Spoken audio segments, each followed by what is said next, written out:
Ia, toe whātalo whātu I loutou pa ia ma loutou ma malu o soifua manuia. Whawhelea atu mai nei fo I vaenga o le tātou whasalonga po tātou proklama nei o le Samoa Matters. We welcome you once again to another episode, another video of this Samoa Matters podcast.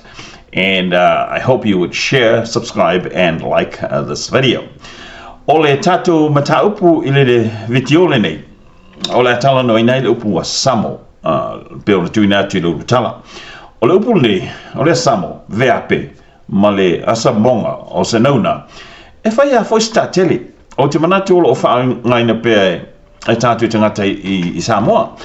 Awa o nisi fwoi upu le tātou ngana, ia wa amata lava na mou mali atu ma le toi whaangaina. O le winga whaingo fia le upu a Samoa, o le aisi.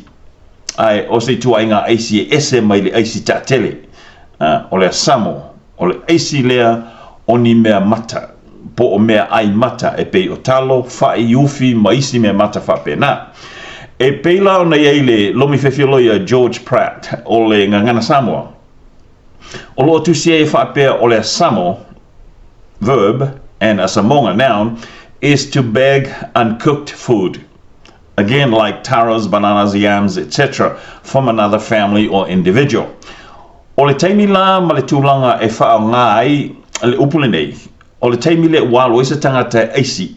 Ia pe ai o I se tangata po a inga o lo tele le whatuanga ma se maumanga. O lo tua le vaola, o lo tua le tua niu. Ia e wha mole ia I pe ma whaina o maini nai talo whai po seisi uru ufi. Ia se I whai se la tuto na I la sa. Ia po seisi fwoi wha moe moe. E mawhaila o na whaapea mai le tangata lea e talia lawa Samoa. Pea whai oe le te alu e te Samoa. E o mai fua, e le tau tutongia ni talo po nisi mea olo e mana oi.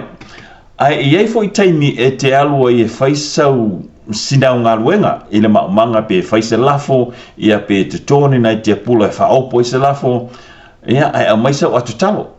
Ia pe te alfo I masa tupe, e whātau ni mea mata o lo mana o mia, e ma whai whona whaangale na, a whaingole na whaataunga o le Samoa. Au whesili la, o whea e mafua pe tupunga mai le upu. What is the origin and etymology of a Samoa? E ngā tele le malama I le whaaponga Ionisio upu, e whesosani e tātou te whawheteia pe appreciate ai le so o tanga upu o le ngangana, maisi vaenga o le olanga o asa uma, isi o tātua tunu. O le a o whaatamu atu la whape nei, o le tau lea po o le tangata lea ngafa ma le whaifatu a inga, e iai ana mea whainga luenga, patino lava e tausi ma teu whaalelei, e whesosani lana matawha I o le tau tua ia po le whaifatu a inga. E pe o mea nei, o se oso, the plantain stick, e toto itia pula, ia pe sua I fo I lunga ia I o ofi matalo. Ia o le low, le picking stick, o le low le tori ia ulu, mai se taimi o le fuata. Ia whape fo le sapelu, the machete. Ia o le mata ma matatao whaangota, the fishing gear. O tau atu.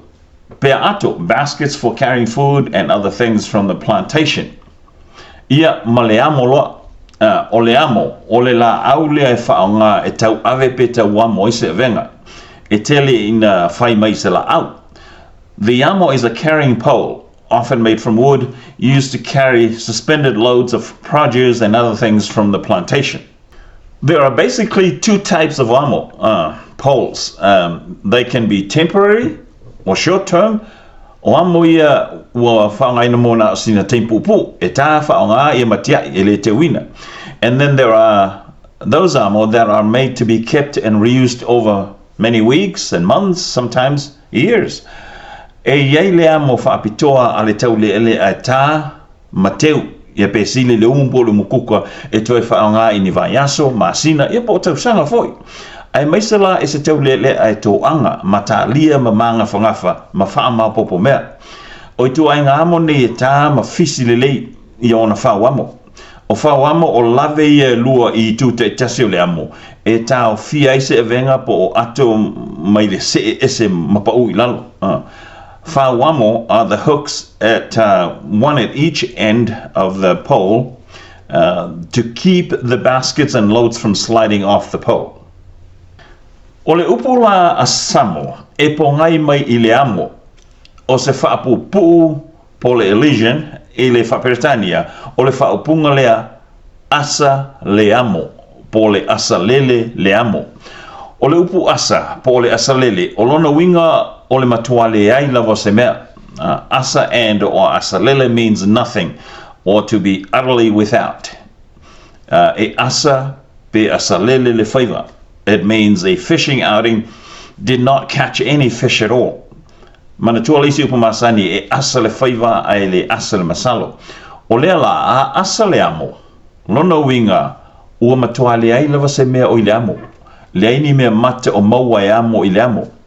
Ua asa pe asa lele le amo. Ia o na alu lele le tangata lea e aisi pe asamo. Ua asa la na amo. E pongai ona o le whaatamala o le tangata lea pe whaapaie foi ia po le toanga ia pe ma fofo ni vai teimio se onge.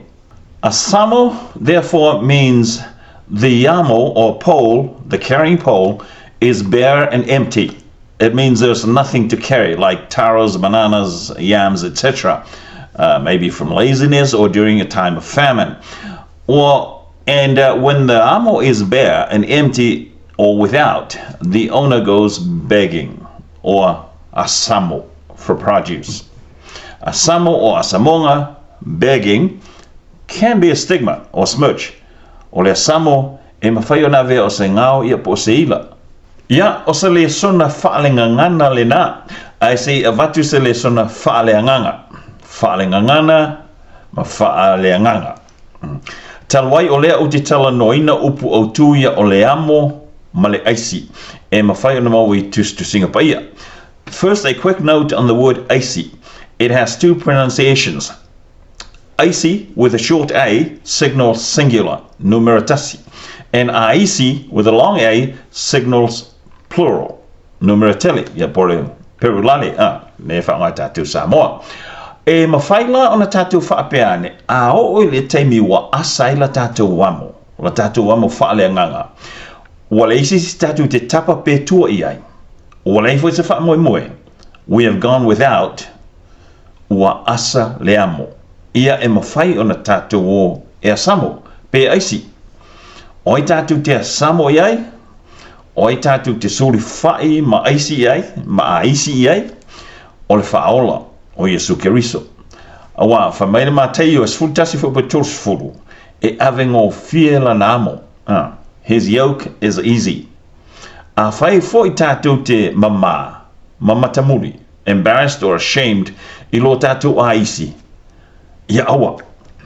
Ona o le ola whalenganga, e le aisi isi o tātou e le aisi. Le whapea mai le tusia mo saia, wha fo I pasun maleiva. Awa whauta, pe le o tātou uma ea o ni tangata a isi.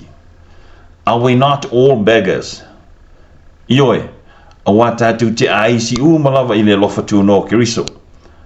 Tātou te nofo e tā lafu a isi mā samo uma fo ia te I o tātou mana onga ma tau singa ia sa uma.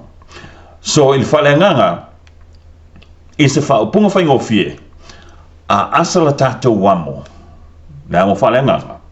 Ia asamo I le amo le whaola. Le amo avengo fie.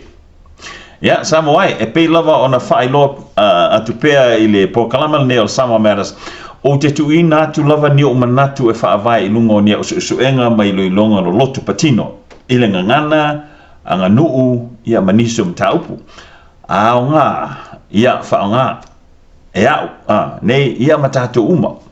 Ale ai, ia, whase loi tuapa. Ai pe ona tuina atu, o le Samoa Matters lava ia, o na sini mamanu lauti, o I loilonga lo loto, whaafoinga poto, ia mani manatu anoa. Ia, ai whaamangalo foi se seo la ona, o upumasani, e so se tau taimata pala pala, e se lavala natu yama. Ia, whaasoifuia, tātou wheloi pea.